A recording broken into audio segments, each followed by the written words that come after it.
Preço justo. Liderado pela doutora Ana Paula Sorrentino Delvaux, pós-graduada em implantodontia e prótese, o Centro Odontológico 590 ainda reúne doutora Larissa Leite, especialista em odontopediatria, doutora Gisela Grande, especialista em cirurgia bucomaxilofacial, doutora Catra Itápia, especialista em endodontia, doutora Karine Betiol, especialista em periodontia. Seu novo sorriso está no Centro Odontológico 590, Avenida Carlos Ruber, 590. Você sonha com agilidade ao dirigir, com incrível design aerodinâmico, segurança e precisão nas curvas e a potência que você sempre quis. Poucas coisas na vida falam mais sobre você do que o carro que você dirige. Sua família. Não está na hora de você se dedicar a ela? Da Igreja de Jesus Cristo dos Santos dos Últimos Dias. Existem dois tipos de residência, as que têm cupins e as que terão cupins. Toda madeira pode ser tratada e toda infestação deve ser controlada. Portanto, proteja seu patrimônio, faça um controle com até 10 anos de garantia, sem cheiro, sem sujeira e com total segurança para sua família. Ligue agora, 3026 5060. Zap Cupim, a solução definitiva contra os cupins. Olá, tudo bem? Eu sou Laí Ribeiro, sou cardiologista, nutrólogo. Estou aqui para conversar com você sobre a sua saúde. Eu tenho 85 DVDs nessa área. Vou lhe apresentar alguns. Eu tenho aqui Envelhecer Sem Ficar Velho, Modulação Masculina, Modulação Feminina, Melhore seu cérebro, melhore sua vida e mude sua alimentação, mude sua vida. Conhecimento é poder. Você aprende, você vê a diferença que faz, você analisa. E quando você for conversar com o seu médico, você vai saber dizer o que você quer. Porque hoje, suplementação faz parte da sua vida. É difícil você ter completa saúde sem fazer suplementação. O solo está contaminado, a água está contaminada, o ar está contaminado. Não tem jeito de você viver só da alimentação. Você tem que aprender a suplementar. Aqui está a linha para você. Tá bom? Boa sorte.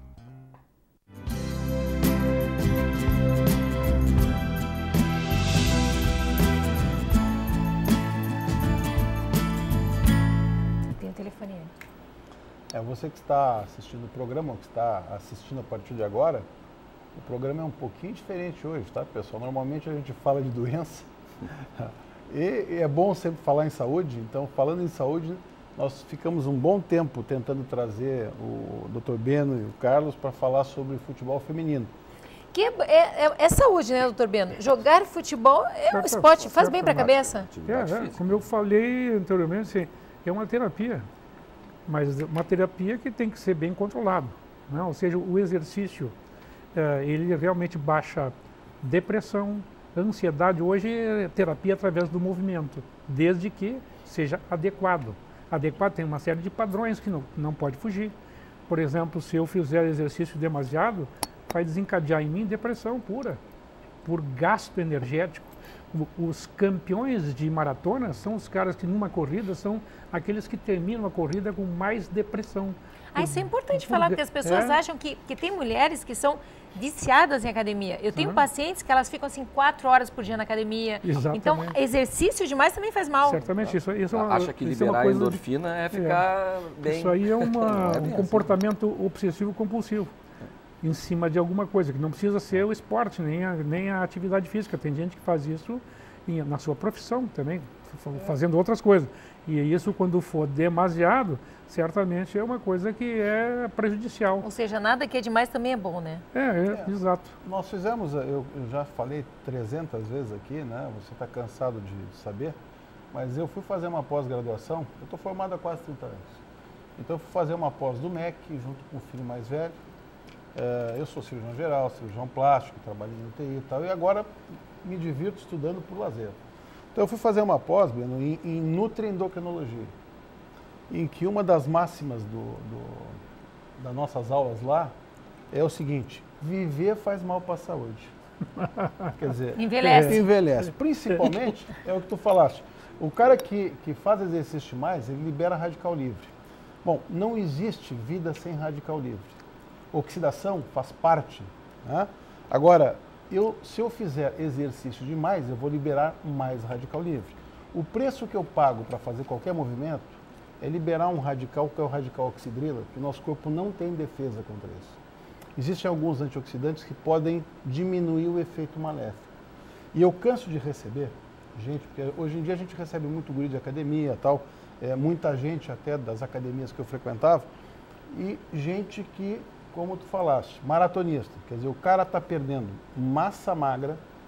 Ah, mas eu estou magrinho, sim, já perdeu o que tinha que perder de gordura, agora está acabando com massa magra, quer dizer, músculo e músculo cardíaco também. Então, isso que tu falou, o cara termina uma maratona e como é difícil explicar para o cara que aquilo ali não faz bem. Qual é a história da maratona? O cara correu 42.100, não é isso? Chegou lá e deu a notícia que morto. Se fosse bom, ele tinha corrido os 42.100, chegado lá, tal, aproveitado para uma festa. Né? Mas a gente deixou no ar a história de que... tem que tomar cuidado. Do meu ponto, tem que tomar cuidado, tem que acompanhar, né, os filhos e as filhas e tal. Eu vou ser bem sincero, eu ainda enxergo os times femininos com muita menina masculinizada. Isso é um cuidado que a gente toma, como eu te falei, fazendo nutriendocrinologia, de que meninas que querem ficar com a aparência estética masculina eu não trato. Da mesma forma que o cara que for me pedir, o homem, né, para ficar com uma aparência estética feminina, eu também não trato. Não tenho nada contra a sexualidade. Opção sexual não faz parte do meu julgamento. Agora, eu não posso pegar um cara com corpo de homem, que nasceu homem, e querer transformar ele em mulher. Para mim não é. E não vai ficar bonito, né? Não vai ficar bonito. Ou as pegar uma menina... As características são naturais, né? Entendeu? E fazer ela com... Eu particularmente não gosto, né? Barriga de tanquinho, seca, sem bunda, entendeu? Com aparência pescoço grosso. Então, eu ainda enxergo, por isso que eu levantei a bola, né? Eu ainda enxergo muito do futebol feminino, eu ainda enxergo muita menina masculinizada. Sou eu que estou enxergando errado, isso está mudando, é assim. Eu vejo que isso está mudando, né? Até tenho acompanhado diariamente o trabalho que a gente realiza. E quando essas meninas se encontram em todo o estado para jogar, eu tenho notado que esse biotipo ele está acabando. Eu acho que o conceito Mas era uma coisa que existia. É isso que eu comentei antes, né? Existia e ainda existe. Mas eu acho que isso está... assim como existe no masculino também, no masculino também tem homossexual, não tem, doutor? Não, mas não estamos falando em homossexualismo. Não é biotipo, eu acho que não é bem o biotipo, mas tu está dizendo o perfil. É uma outra história, porque o biotipo pode ser o tipo biológico dele, então, mas tem uma coisa mais ampla que é a parte assim, o perfil também psicológico. Que na verdade trabalhar essas dificuldades de compreensão de gênero certamente te aprofundar numa relação anterior de vida que a própria teve em relação aos pais, em relação à família, em relação ao ambiente que ela frequentava. Eu vejo hoje uma menina que entra em campo, por exemplo, com um corte de penteado parecido com o Nilmar, como nós comentávamos. Que vão combinar, né? Se aquilo ali, desculpa. Tem. Ou então com determinadas tatuagens no corpo, claramente imitando um ídolo masculino do futebol. O que eu entendo por isso, e aprendi isso aí, né? É pela falta de atletas femininas que representem este gênero. Se você vai nos Estados Unidos, isso já é comum, as meninas jogarem com os homens. Vai na Alemanha, é normal elas jogarem entre si. Uma coisa que eu fazia, desculpa te interromper, Carlos, uma coisa que eu fazia bastante, como eu ia muito congresso nos Estados Unidos, as minhas filhas queriam jogar futebol, no fim, tu acaba aceitando, porque participa de campeonato na escola, que participa de tanta coisa que tu acaba, é o que ela quer fazer. Eu trazia todo o uniforme rosa, pink, feminino. É uma forma de estimular a feminilidade. Para quem tem filhas que querem realmente jogar, eu achava que era uma forma de eu estimular a feminilidade delas. As chuteiras eram rosa, rosa pink, rosa com preto, branco com rosa, tudo com rosa. As camisetas... Aliás, que coisa mais bonita, né? Mas claro que sim. Imagina e elas ficavam lindas, uniformizadas de futebol. É um uniforme feminino, adequado à mulher, né? E essa prática se torna bonita de ver, né? Como jogos de futsal também... existem equipes femininas, e aí eu acho que a escola trouxe muito isso, a questão da feminilidade do esporte de futebol, que isso é cultural. Então, essa mudança está vindo de dentro da escola, que hoje os professores já se permitem, e os pais também, a que essas meninas tenham um treinamento, sejam respeitadas pela escolha do futebol. E aí eu entendo algo mais aí, né, nessa situação, né? A questão da discriminação. Por que existe mais treinador de futebol feminino homem do que mulheres? Sim, tanto é que o presidente da Associação Brasileira Gaúcha de Futebol Feminino tu, né, que é homem. Exatamente. Essa situação ela foi estratégica para desenvolver aqui no Estado. Mas a gente vem preparando a professora Camila, que é a coordenadora técnica, para que ela assuma essa posição mais à frente. Mas foi uma condição estratégica para se poder abrir portas dentro da própria federação e em clubes do interior para que houvesse uma retomada do futebol feminino. Vamos falar de estratégia e gestão. Vamos colocar uma outra coisa também. Do outro lado, nós temos o Flamengo, a Patrícia presidente, excelente presidente, claro que ela se envolveu em algumas situações difíceis, tal coisa, mas dura. Tem lá também, entende? E isso está acontecendo em outras equipes. Treinadores, antes era só treinadores masculinos, em todos os esportes, não era só no futebol, não, todos os esportes. Agora, nos Estados Unidos, eu vi um levantamento, eu estou dizendo nos Estados Unidos porque eles fazem levantamento, eles fazem avaliação, tem pesquisa e mostram isso. Né? Então, a gente viu que está começando a aumentar bastante o número de treinadores no basquete, no voleibol, coisa e tal. E agora, eu não quero perder esse foco do negócio da masculinidade ou feminilidade, ou seja, uma coisa que tem alguns problemas, ou seja... Tem gente que se aproveita disso. Exato. Qual é o grande objetivo do esporte? Né? O grande objetivo não adianta, porque desenvolver o corpo, não é.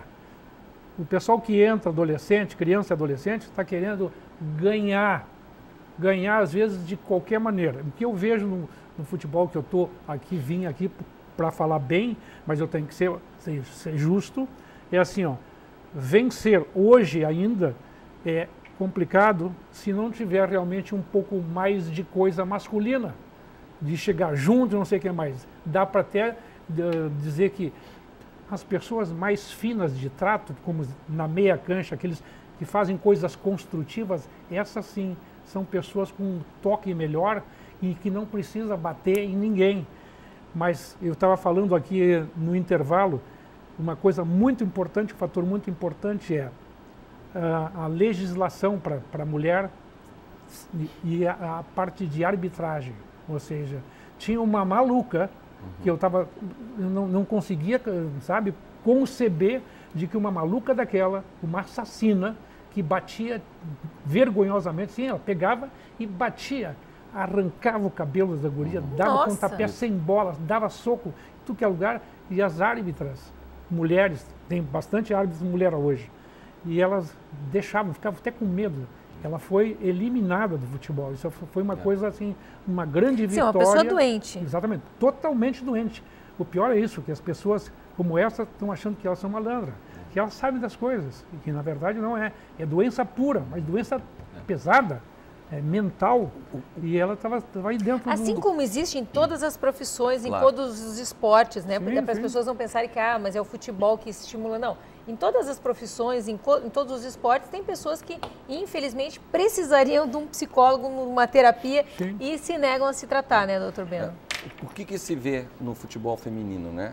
Uma falta de preparo total para receber esse esporte e essas meninas receberem esse treinamento ou serem subsidiadas dessa novidade, né? Da forma, né? Ano passado, o Beno falou de arbitragem. Ano passado nós fizemos um curso de arbitragem específico para futebol feminino junto ao Sindicato de Árbitros do Rio Grande do Sul. Ele tem que ser diferente, Carlos? Na forma de abordagem, porque a regra ela é a mesma.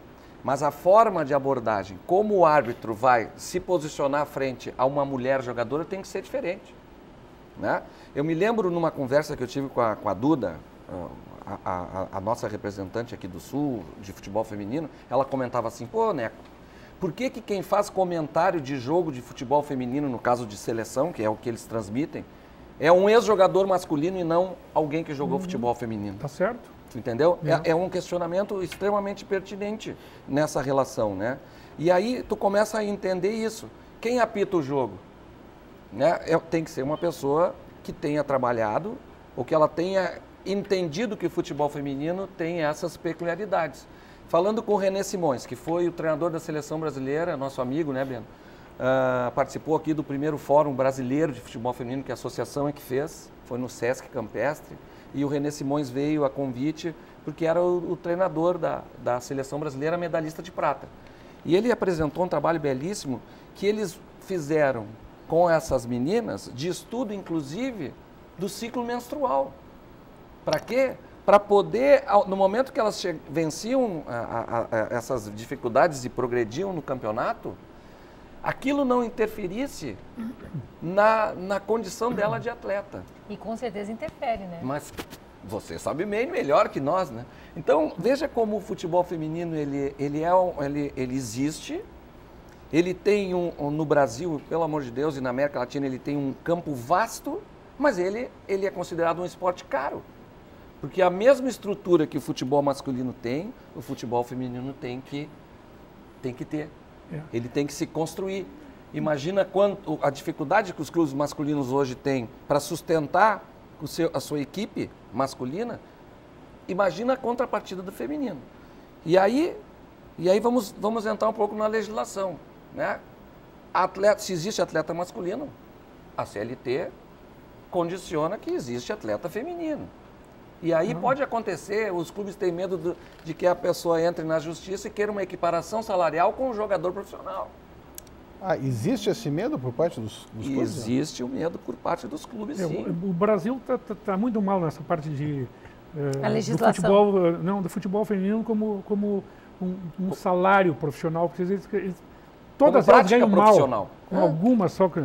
Mas eu estou preocupado, não preocupado, muito interessado assim, nos questionamentos. Porque eu vim aqui, eu sou 100% de dar apoio para o futebol feminino. Agora vê como é que é importante. A gente vem aqui, discute, me deu uma ideia. Assim, eu tenho certeza. Em tudo que é lugar, né, vocês fazem também isso, cada um como profissão.